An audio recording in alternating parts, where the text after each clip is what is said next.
സമസ്ത നായർ സമാജത്തിന്റെ നേതൃത്വത്തിൽ നായർ ഐക്യവേദി കാസർഗോഡ് മുതൽ തിരുവനന്തപുരം വരെ നടത്തുന്ന അവകാശ സംരക്ഷണ യാത്രയ്ക്ക് മനുഷ്യരിയിൽ ഉജ്ജ്വല സ്വീകരണം നൽകി. സമസ്ത നായർ സമാജം ഒറ്റപ്പാലം യൂണിറ്റിന്റെ നേതൃത്വത്തിലായിരുന്നു സ്വീകരണ ചടങ്ങ് സംഘടിപ്പിച്ചത്. മനുഷ്യരിയിൽ നടന്ന സ്വീകരണ സമ്മേളനത്തിൽ ജില്ലാ കൺവീനർ ജയരാജ് സ്വാഗതം ആശംസിച്ചു. നായർ ഐക്യവേദി ചെയർമാൻ രാധാകൃഷ്ണൻ അവകാശ സംരക്ഷണ യാത്രയുടെ ലക്ഷ്യങ്ങളെയും പ്രാധാന്യത്തെയും കുറിച്ച് മുഖ്യപ്രഭാഷണം നടത്തി. ചടങ്ങിൽ വൈസ് ചെയർമാൻ വിജയൻ നായർ ടി.ഡി, മന്നം പ്രതികരണവേദി സംസ്ഥാന പ്രസിഡന്റ് വൈക്കം ഗോപകുമാർ എന്നിവർ സംസാരിച്ചു. സമുദായത്തിന്റെ അവകാശങ്ങൾ നേടിയെടുക്കുന്നതിനും ഐക്യം ദൃഢപ്പെടുത്തുന്നതിനുമായി നടത്തുന്ന ഈ യാത്ര മാർച്ച് 7-ന് കാസർഗോഡ് നിന്നാണ് ആരംഭിച്ചത്.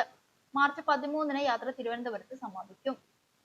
യഥാർത്ഥത്തിൽ കേരളത്തിൽ അന്യം നിന്ന് പോകുന്ന, ചോദിക്കാനും പറയാനും ആരുമില്ലാത്ത, പഞ്ചായത്ത് മെമ്പർ ഇല്ലാത്ത, MLA ഇല്ലാത്ത, MP ഇല്ലാത്ത, മന്ത്രി ഇല്ലാത്ത, ആരുമില്ലാത്ത, ചോദിക്കാനും പറയാനും ആരുമില്ലാത്ത ഒരു അനാഥ കൂട്ടമായി മാറിക്കൊണ്ടിരിക്കുന്ന നായർ സമുദായത്തിൻ്റെ അവസാന തത്താണിയാണ് ഈ നായർ ഐക്യവേദി. ഇത് ആഗോള തലത്തിൽ സംഘടിപ്പിക്കുകയാണ്. ഇതൊരു ചെറിയ കളിയല്ല.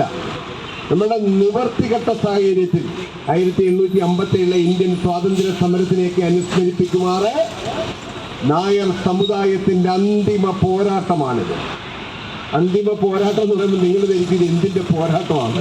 നിങ്ങൾക്ക് ആകെപ്പാട് അറിയാവുന്ന പോരാട്ടം കോൺഗ്രസിന്റെയും മാർക്സിസ്റ്റ് പാർട്ടിയുടെയും BJPയുടെയും പോരാട്ടമാണ്. ഇത് എന്തിനു വേണ്ടിയുള്ള പോരാട്ടമാണെന്നുള്ളത് നിങ്ങൾക്കറിയാമോ? ഈ രാജ്യത്തിന്റെ ഭരണഘടന ഉറപ്പു നൽകുന്ന തുല്യനീതി. എന്തോ തുല്യനീതി? ചക്കയെ വാങ്ങിയവല്ലോ ആണോ? അല്ല. മറ്റുള്ളവർക്കുള്ള അതേ അവകാശം, അതേ സ്വാതന്ത്ര്യം എല്ലാം നിങ്ങൾക്കും ഭരണഘടന നൽകിയിട്ടുണ്ട്. പക്ഷേ അത് ഒരു കൂട്ടം ആൾക്കാർ കൈവശപ്പെടുത്തി വെച്ചിരിക്കുകയാണ്. നിങ്ങൾക്കുള്ള അവകാശം നിങ്ങൾക്ക് തരാതെ മറ്റുള്ളവർ കൈവശപ്പെടുത്തി വെച്ചിരിക്കുന്നു. കേരളം ഭരിക്കുന്ന മന്ത്രിമാർ, കേരളം ഭരിക്കുന്ന MLA-മാർ, അവരൊക്കെ രാഷ്ട്രീയ പാർട്ടികളുടെ പേരാണ് ഉപയോഗിക്കുന്നതെങ്കിലും അവർ ഉപയോഗിച്ചു വരുന്നത്, അവർ വന്നെത്തുന്നത് ജാതിയും മതവും പറഞ്ഞാണ്.